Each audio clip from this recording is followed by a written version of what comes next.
Bom dia e boa tarde. Estamos aqui já próximo de meio-dia, começando mais uma live aqui no Amazonas Atual pelo Facebook.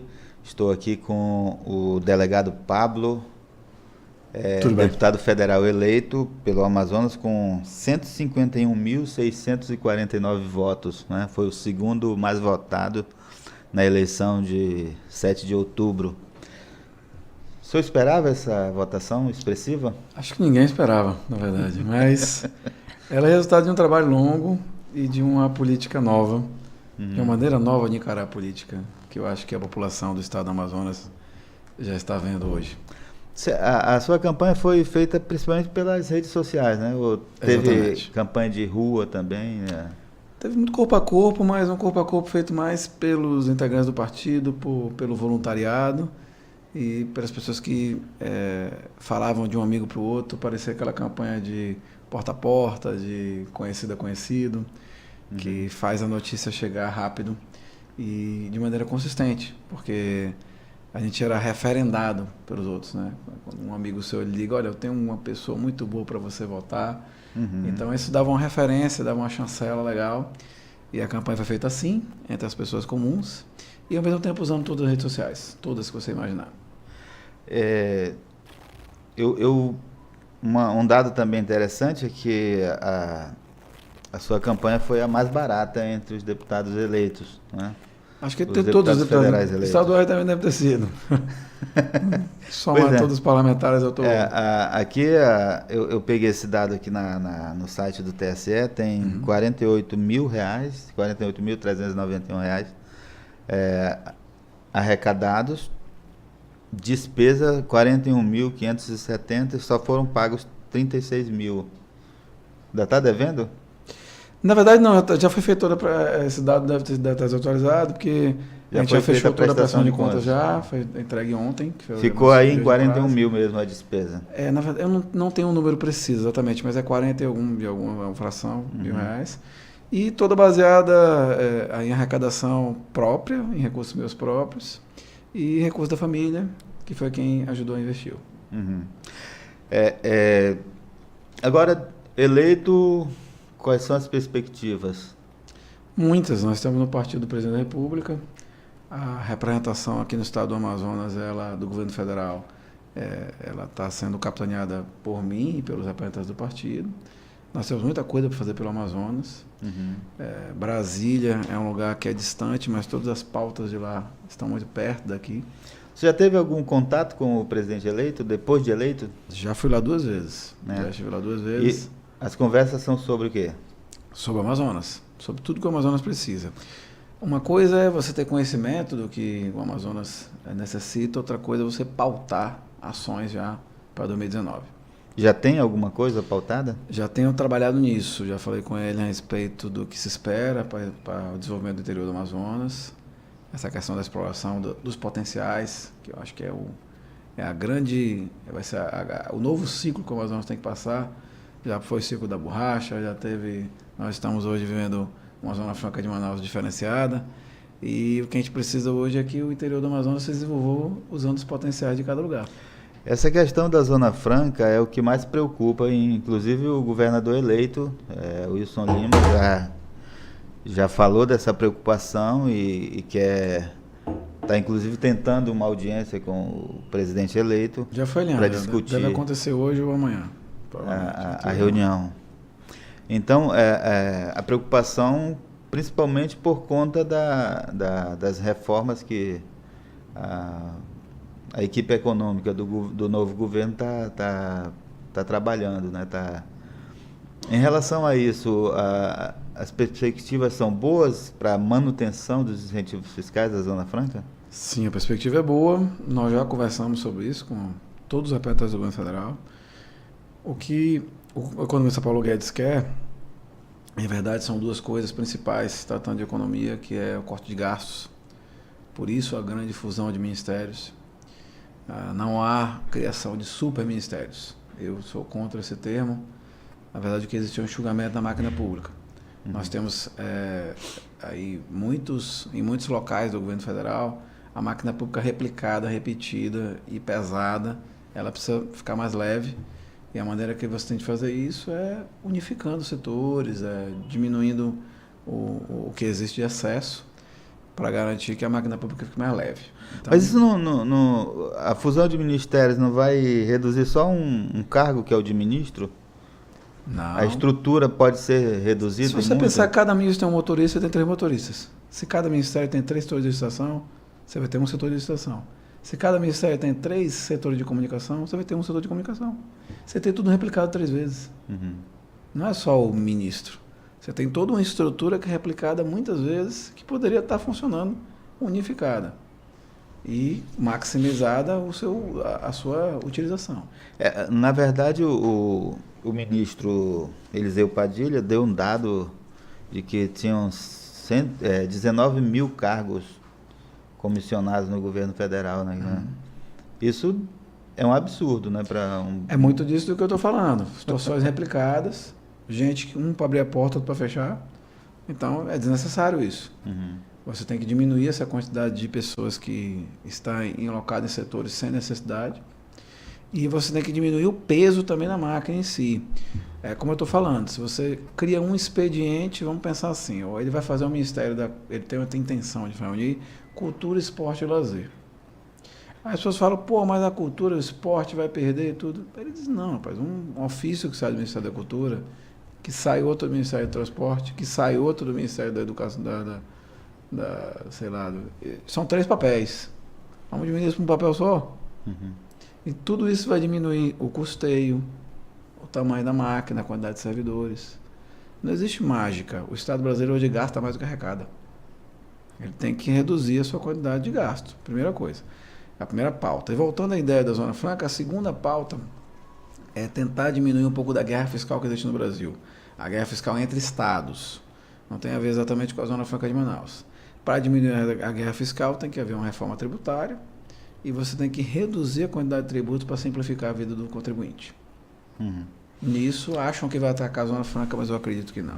Pois é, uma das propostas do Paulo Guedes, do futuro ministro da Economia, é criar um imposto tipo, no modelo do que era a CPMF, um imposto que cobre sobre movimentação financeira, O IVA. e reduzir aí, reduzir impostos como o IPI e outros. Ele fala entre 4 e 11 impostos que seriam eliminados para a criação de uma contribuição sobre movimentação financeira, né? Um imposto sobre movimentação financeira.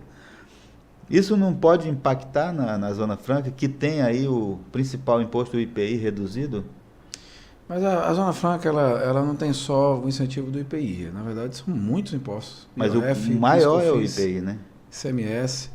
E a grande sacada da Zona Franca é o crédito em cima dos impostos. Não é só você deixar de pagar, é você se creditar também. E sem falar nos corredores que existem, tanto de importação e exportação, como corredores que existem dentro do Estado brasileiro, onde você tramita mercadoria diretamente de São Paulo, Amazonas, com a tributação equivalada, ou então com a tributação reduzida. Por isso que tem muitas empresas que você tem uma Honda em Manaus ou uma Honda em São Paulo. Para quê? Para que ela possa fazer esse corredor de produção.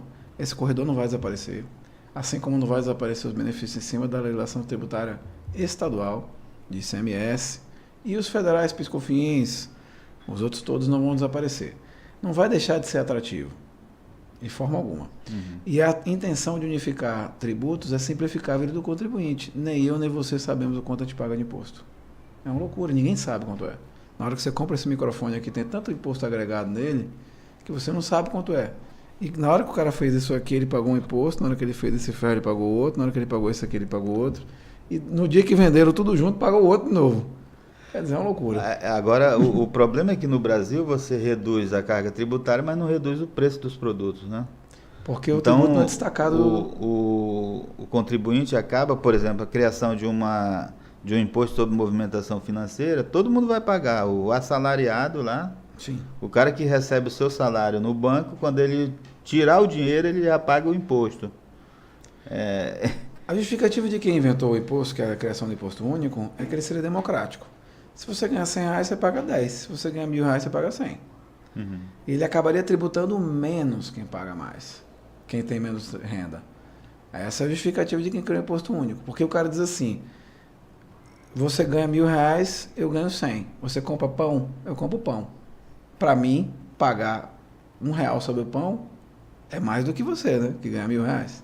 Sim. Então eles querem fazer essa tributação em cima do valor do dinheiro, porque isso vai trazer mais justiça fiscal. Você acha que traz mesmo? Acho que sim, de certa maneira traz, acredito que sim. Até porque hoje nada, nem o crime organizado foge do sistema financeiro. Não tem como. Pois é. Ele passa pelo sistema financeiro. Quando foi criada a CPMF lá atrás, claro que a maioria das pessoas não recebia dinheiro pelo banco. Você recebeu o salário da empresa ali. Sim. Hoje, praticamente todo mundo tudo recebe pelo banco. passa pelo banco. Então, todo mundo vai ter que pagar imposto. Sim. Independente dos outros impostos que você já paga normalmente. O raciocínio do Paulo Guedes é bastante simples. Se todo mundo vai conseguir pagar, eu não preciso cobrar tanto. Porque existe no Brasil uma sonegação fiscal muito grande também. E essa sonegação ela diminuindo, também não precisa onerar mais. Mas essa sonegação é principalmente das grandes empresas. Né? Claro. Hoje, por exemplo, a questão da Previdência, os maiores devedores são bancos, são grandes empresas.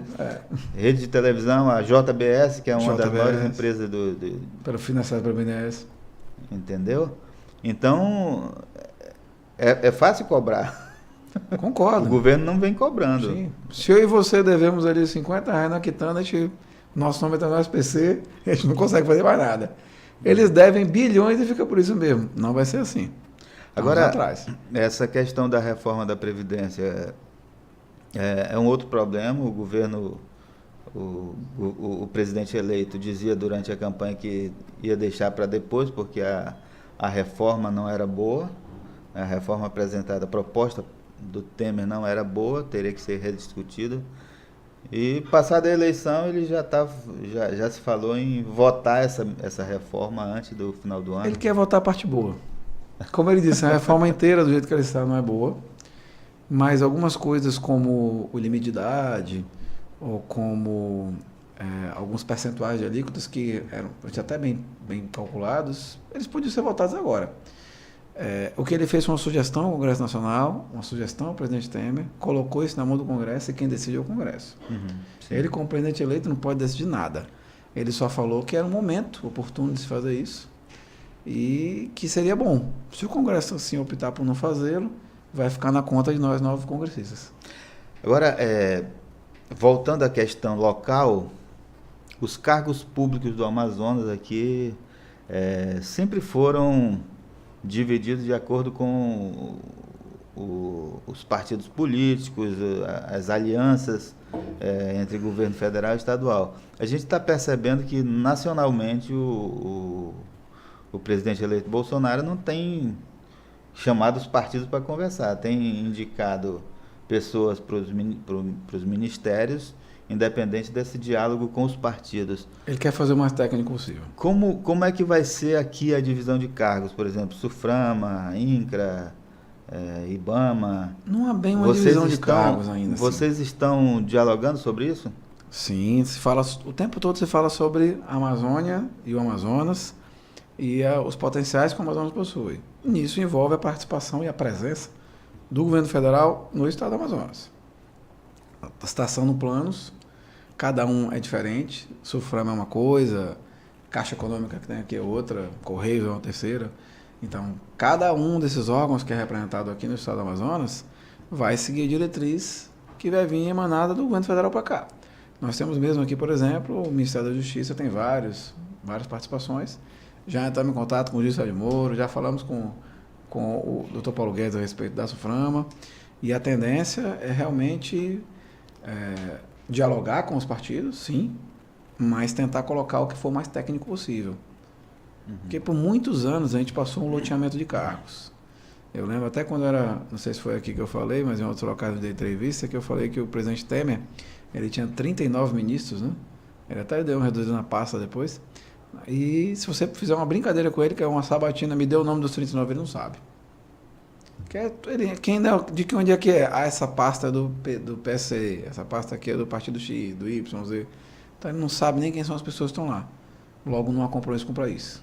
Há compromisso com distribuir as coisas de maneira política. Pois é, aqui no Amazonas, Suframa, por exemplo, é um cargo que sempre foi discutido politicamente, né? E colocado, às vezes, pessoas que não têm competência para gerir aquele órgão. Talvez por isso o abandono atual, né? A reclamação que eu escuto de várias pessoas é que a Suframa não está produzindo o que pode e muitos setores dela estão subutilizados ou até parados mesmo, porque são equipados. Esses 13 anos de governo de PT fizeram isso, inclusive, que é o aparelhamento dos órgãos públicos. Você encheu o órgão público de pessoas que é vinculado ao partido, muitas delas não sabem nem o que estão fazendo lá, algumas não têm a mínima expertise e conhecimento profissional. Isso vai acabar.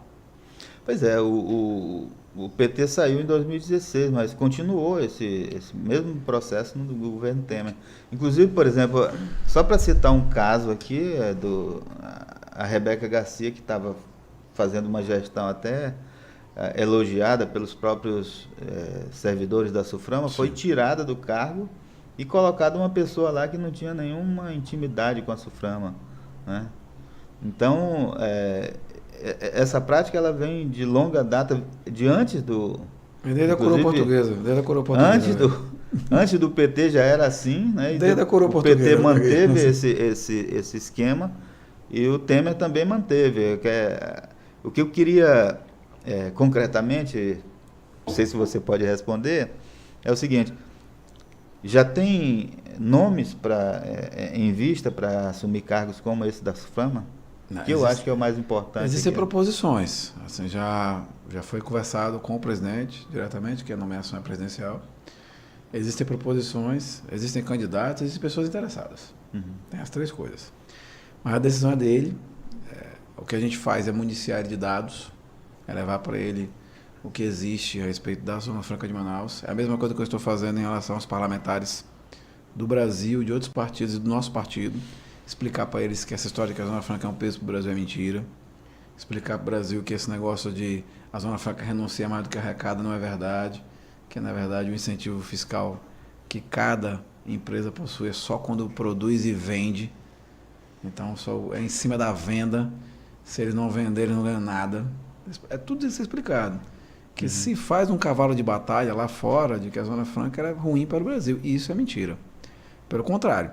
Se a Zona Franca deixar de existir amanhã, é falsa verdade que as empresas vão para São Paulo ou para o Rio de Janeiro. Elas vão sair do Brasil. Quem vai perder é o Brasil. O deputado Paulo Derney gravou um vídeo com o presidente, né? E o presidente dizia que ele ia ter um lugar de destaque lá, ia ter lugar no governo. É uma pessoa que pode vir para a Suframa ou não? Lugar de destaque parece coisa de escola de samba. Eu não sei o que é exatamente lugar de destaque. Essa pergunta tem que ser feita para ele ou para o presidente. Porque não, eu não participei da conversa. Eu estou te perguntando porque você disse que já tem nomes. Eu digo nomes para a Suframa. Como ele disse, tem nomes, tem candidatos e tem interessados. O Paulo Derney é candidato? Eu não sei qual a posição que ele ocupa hoje. Sinceramente, não sei. Quando você tiver essa oportunidade de perguntar, pergunte dele. Eu também não entendi exatamente qual foi a intenção de conversar com o presidente, porque nós arrumamos muitos amigos de última hora. Muitos. Quando eu vim conversar contigo aqui pela primeira vez, a gente até falou sobre isso. Pô, você é candidato, jovem, e não tem apoio, e ninguém apoia você, e você não tem recurso.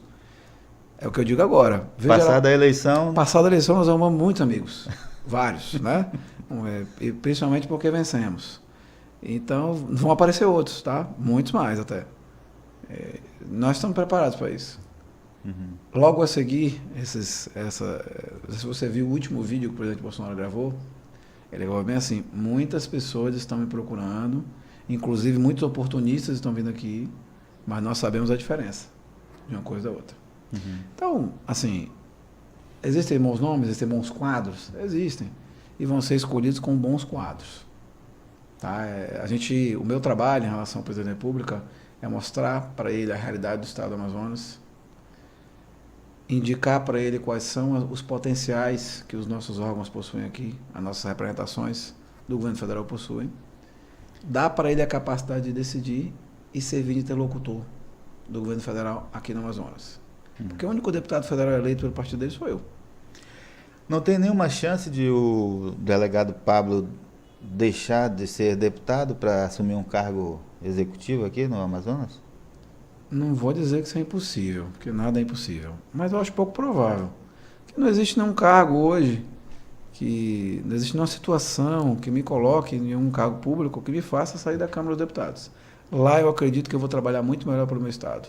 Pelo menos agora. A Polícia Federal é uma preocupação do novo governo? Colocar pessoas ali que vai efetivamente combater a corrupção nos estados, Sem dúvida. O juiz Sérgio Moro, ele é muito aliado à Polícia Federal. Eu fiquei feliz na hora que ele disse que ele ia fazer do combate à corrupção no Ministério da Justiça um modelo da Lava Jato. Logo ele quis dizer que ele vai fazer o modelo da Polícia Federal, porque a Lava Jato é uma operação da Polícia Federal. Não é do Ministério Público, não é do Judiciário, não é da Controladoria Geral da União. A Lava Jato é uma operação da Polícia Federal. Então na hora que ele disse que ia fazer do Ministério da Justiça, é porque todo mundo quer virar pai da criança. Eu gosto de pontuar as coisas. A Lava Jato foi criada pela Polícia Federal. Pois é, aquela série da Netflix é verdade. Foi um agente da Polícia Federal que começou a investigar ali. Um certo romantismo que a literatura poética das telas permite, muita coisa do que tem ali é verdade. Então, o que eu posso dizer? Só para você ter uma ideia, hoje o Ministério Público Federal, os procuradores da República, eles falam, não, a Lava Jato tal. Até a 8ª fase da Lava Jato, o Ministério Público não existia. Pelo contrário, dava a parecer contrário, para que a operação parasse. Então, hoje, como eu digo, depois que você ganha corpo, que fica bom, que fica bonito, que a opinião pública quer, todo mundo é pai da criança. Mas a Lava Jato é uma operação da Polícia Federal. Começou na Polícia Federal de Curitiba, ela é fruto do trabalho de 3 delegados de Polícia Federal, que iniciaram uma investigação longa, e que são pessoas que o Dr. Sérgio Moro, por exemplo, conhece muito bem. Sabe quem são, viu a estrutura, e ela ganhou esse corpo e tomou o Brasil inteiro. Só em Curitiba ela tem mais de 50 fases, mas ela já atingiu vários estados brasileiros, inclusive o Amazonas. Então ela está em todo lugar. E ela vai continuar agora fortalecida pela presença do Dr. Sérgio Moro. Eu faço essa pergunta sobre a Polícia Federal porque aqui no estado, a gente tem uma Polícia Federal muito envolvida com os políticos, né? Inclusive tinha um delegado, foi candidato, apoiado pelo governador,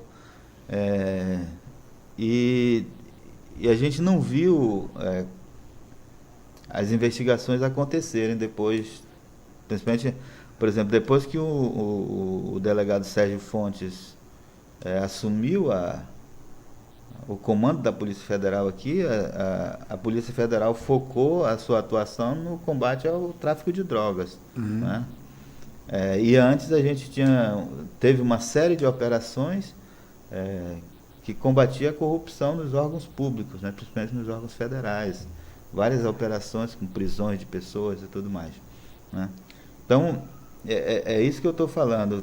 Há essa preocupação de fortalecer de novo essa Polícia Federal nos estados. Com certeza. Para combater a corrupção também nos estados, porque a gente sabe que a corrupção não acontece só no âmbito federal, né? Não. Nós temos a nossa Lava Jato Baré aqui, que é a Maus Caminhos.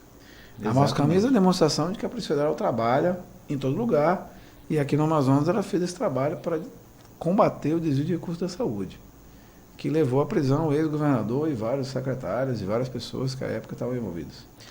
Então ela é a demonstração de que a Polícia Federal não para. Às vezes eu até ouvi essa pergunta de um outro jornalista, que ele falou, poxa, vocês estão muito quietos. Eu digo, não é assim. A gente passa às vezes anos investigando para que a investigação seja robusta, para que ela chegue lá.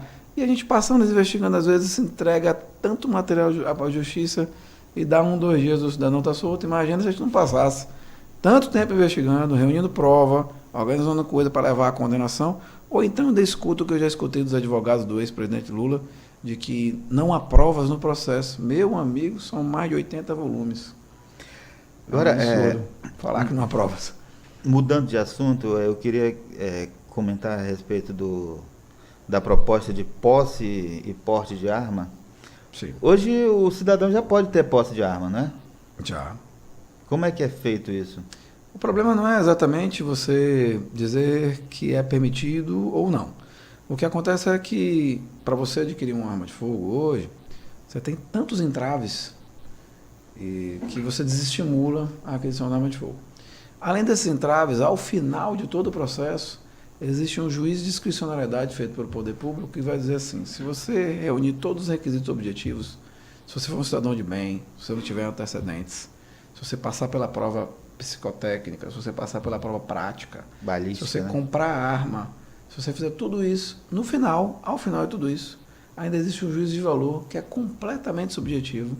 É mais ou menos como olhar para sua cara e achar que você deve ou não ter a arma e que autoriza você a adquirir ou não aquele armamento de fogo. Para mim, esse juízo final tinha que acabar. Para a gente conversa, porque ninguém é melhor do que ninguém. Acaba você criando um favoritismo ou então uma situação que não Isso é a Justiça Federal? Que esse juiz é federal? Não está na lei. Não, eu digo esse juiz, quem faz é um juiz federal? Não, esse juiz quem faz é a Polícia Federal. Para ser bem preciso. E quem está dizendo é quem trabalhou lá. Pois é, você trabalhava no setor que liberava o... Na verdade, eu nunca trabalhei nesse setor. Nunca trabalhou? Se tivesse me colocado lá, ia ser diferente. Nesse setor especificamente, eu nunca trabalhei.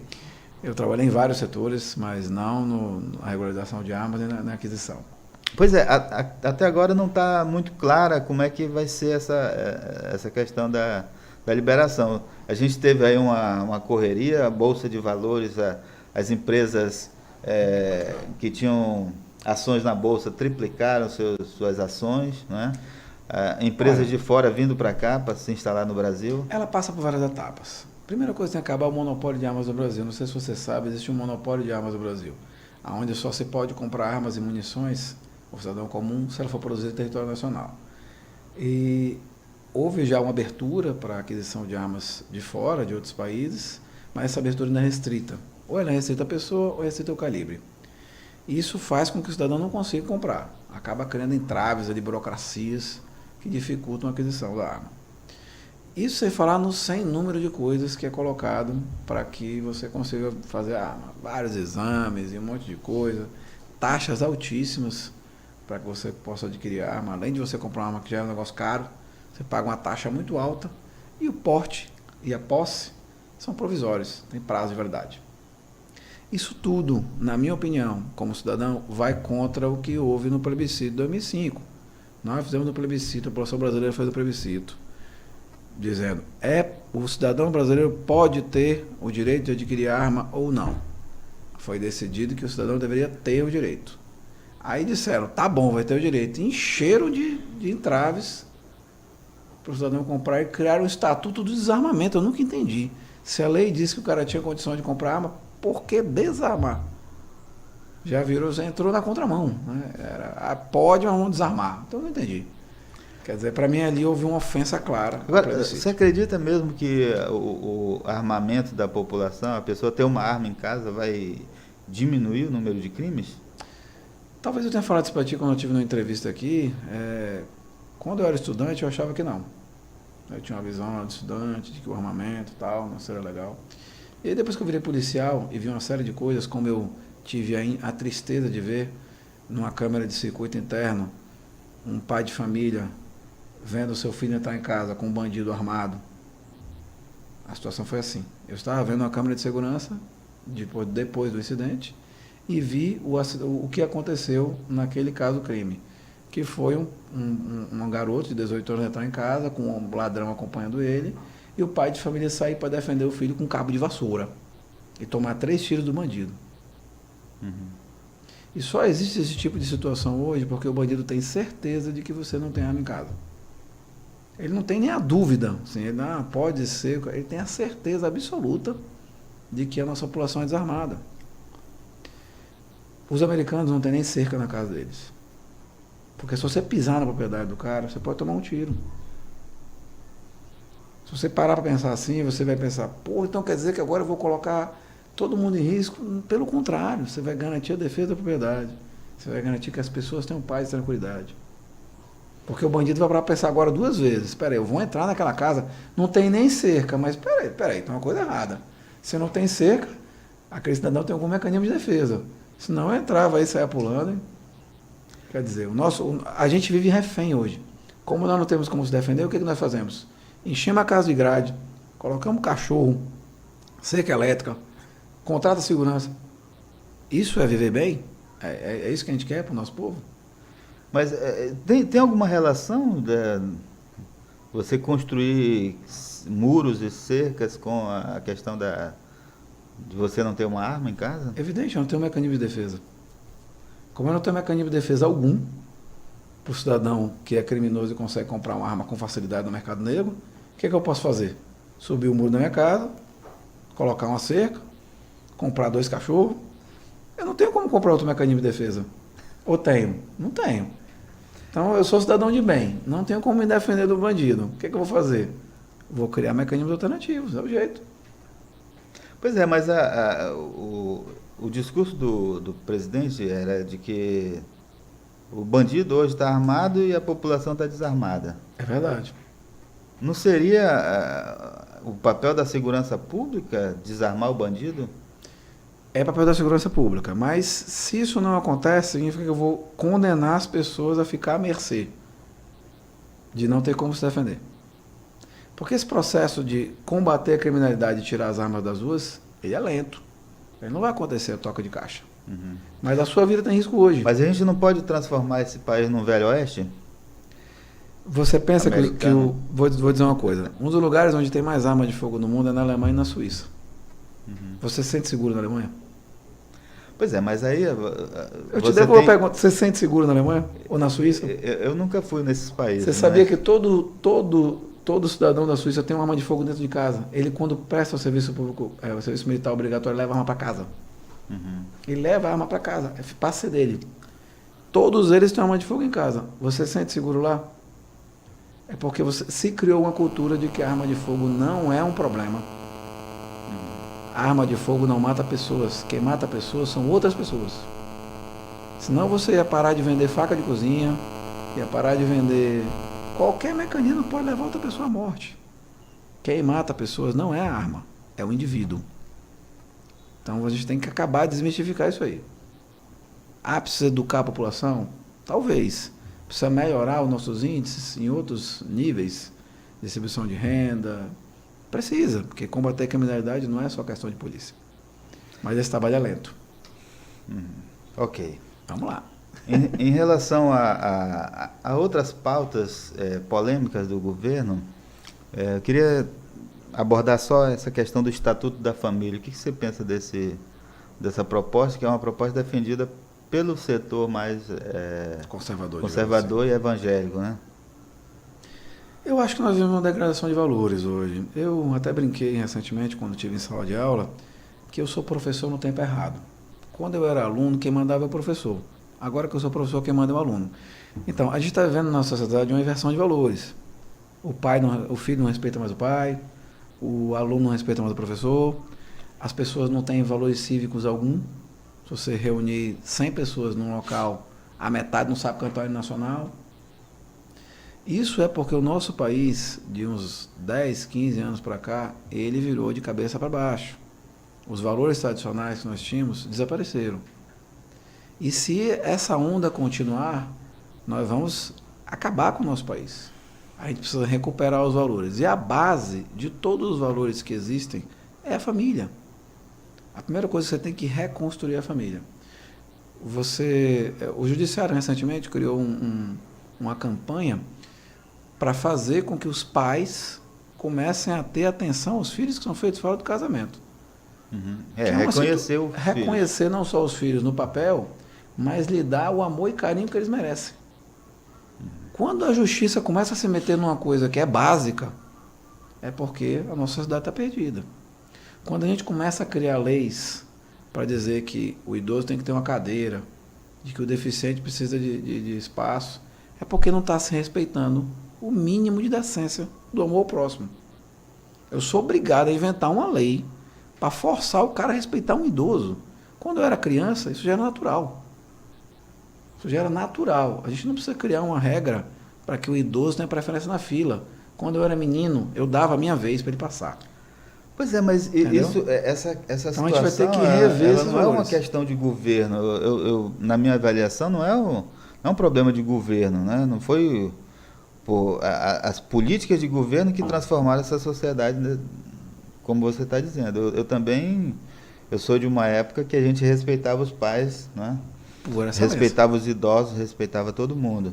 Mas hoje você não tem respeito por ninguém. As pessoas.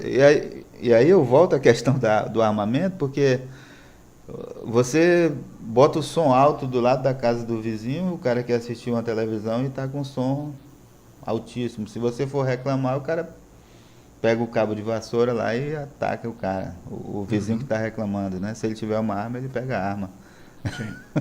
Então, você não respeita a fila do supermercado, você não respeita a fila do trânsito, você não respeita as pessoas de forma nenhuma, né? Até teve um programinha desse de YouTube, esses filmes que tipo Porta dos Fundos, o pessoal ouvindo o som na praia, né? Cada um certo. colocando o som no seu volume. no seu volume e atrapalhando a música do outro. Aí um ia reclamar, o cara dizia, não, o meu tá alto porque o fulano ali também tá alto, vai lá com ele. E aí, resultado é que todo mundo resolveu ouvir a mesma música para ver se parava. Para ver se parava. Então não tem esse respeito que você tem em outros países. Por exemplo, numa praia nos Estados Unidos, ninguém ouve som. A não ser que seja no headphone, né? Com fone de ouvido. Aquela impressão de que o seu direito está em menos de comércio do outro. Exatamente. Isso a gente não tem mais no Brasil, né? Sim. Claro que a escola poderia dar essa contribuição, a família também poderia dar essa contribuição, mas o que a gente vê é que se perdeu tudo, né? Mas vamos entender. Você está me dizendo que já que nem a família está fazendo, nem a escola está fazendo, o Estado também não deveria fazer e a gente vai ver o caos absoluto. Não, o que eu estou dizendo é que não foi o Estado que provocou isso, né? Mas alguém tem que corrigi-lo. Com lei é possível corrigir? Talvez, pelo menos é uma tentativa. Vamos lá. O Brasil, ele tinha uma maior quantidade de vítimas de acidente de trânsito, mesmo os nossos carros sendo equipados com cinto de segurança. Aí veio a legislação, colocando uma multa alta para quem não tinha cinto de segurança, e todo mundo passou a usar o cinto de segurança. E depois isso entrou no coloquial das pessoas. Hoje em dia você entra no carro, já coloca o cinto sem nem pensar. Você já esquece da multa, mas você já coloca o cinto já como praxe, já virou sua regra, você já faz. Então o Estado ele pode interferir em algumas ações para garantir até o bem-estar das pessoas, ainda que elas não saibam o que é bem-estar delas. O que eu quero dizer é o seguinte, que dá sim para o Estado ajudar, do jeito que o Estado queria atrapalhar recentemente, criando uma cartilha com identidade de gênero. Do mesmo jeito que ele pode ajudar, ele pode atrapalhar. Então, Mas o que a cartilha atrapalharia? A cartilha estava tendenciando as pessoas. As pessoas não, crianças de 6 anos de idade. A seguir linhas de gênero, de identidade de gênero. Estudo sociológico e até de morfologia, de biologia, que com 6 anos de idade a criança não consegue dizer exatamente aquilo que ela acha certo e errado. Se você dá uma bola para ela opaca e uma bola de fogo, ela vai pegar o fogo que é mais bonito. Então você não pode, naquela altura da idade da criança, colocar determinadas coisas para ela escolher. Porque não dá. Se você der realmente uma bola incandescente para ela pegando fogo e outra escura, ela vai escolher o incandescente que é mais bonito. E nem por isso é o melhor. Então a gente não pode colocar esse tipo de coisa da escolha da nossa infância. A gente está condenando a infância a escolher errado. Nós temos que esperar o caráter das pessoas se formar. Uma vez formado o caráter de cada um, que só acontece depois dos 10, 11, 12 anos, que você forma o caráter de alguém, para que a partir daí sim você possa dizer, agora você tem condição de começar a escolher. Você deixa de ser criança para ser adolescente, começar a escolher e uma vez adulto, escolher tudo da sua vida. A cartilha, a partir dos 10 anos, seria... Não, eu não vejo idade para cartilha. Eu não vejo idade. Acho que não tem que ter cartilha alguma. Quem escolhe as coisas da vida é você que conhece tudo. Mas o objetivo o objetivo da cartilha era combater a homofobia. Mas não é isso que ela fazia. Você teve acesso à cartilha? Eu tive. Eu vi a cartilha. Não é isso que ela fazia. Não era combater a homofobia. Ela transformava um assunto que é tabu em uma coisa natural. Eu não vejo assim. Né? Eu não vejo. Na verdade, a cartilha tendenciava as pessoas. Tendenciava o menino a ficar com outro menino, a menina a ficar com outra menina. Ela tendenciava. Ela dizia assim, vá para casa e faça experiências. Para uma criança de 6 anos de idade. Vá para casa, encontre o seu coleguinho, o Joãozinho, E se você é o Máriozinho, conta o Joãozinho, vamos fazer experiências. Isso não é certo.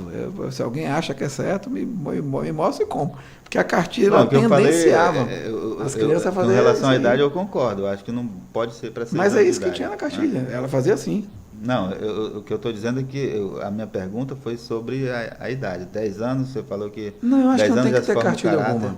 né? Porque eu acho que esse negócio de você trabalhar a homofobia e tudo, é você trabalhar o respeito ao seu semelhante.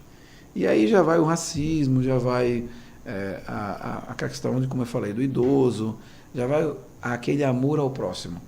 Então isso tem que estar incutido na sociedade de uma maneira geral, não precisa de cartilha para isso. Ok, a gente já ultrapassou os nossos 30 Mas conversa boa é assim, a gente vai embora. Conversa boa, a gente vai falando e não termina. Tá certo. Então, delegado, eu parabenizo o senhor pela vitória e desejo boa sorte aí nesse novo trabalho que você deve começar no dia 1º de janeiro, né? É 1º de janeiro a posse? É fevereiro. Fevereiro, né? Para nós é fevereiro. 1º de fevereiro, então você vai deixar de ser delegado para ser deputado federal. Digamos que você é um deputado delegado. O delegado, pois é, o delegado ele não precisa, ele só se licencia do cargo e depois pode voltar. Exatamente, depois ele pode voltar. Então é isso, eu agradeço também a sua audiência, muito obrigado pela presença. A gente agradeço todo mundo que esteve aqui acompanhando nossa live, para dizer que quem quiser acompanhar um pouco mais do trabalho do seu amigo, que vá nas redes sociais, Delegado Pablo, Instagram, Facebook, dê sua sugestão, faça sua crítica, vamos fazer que esse mandato seja um mandato participativo.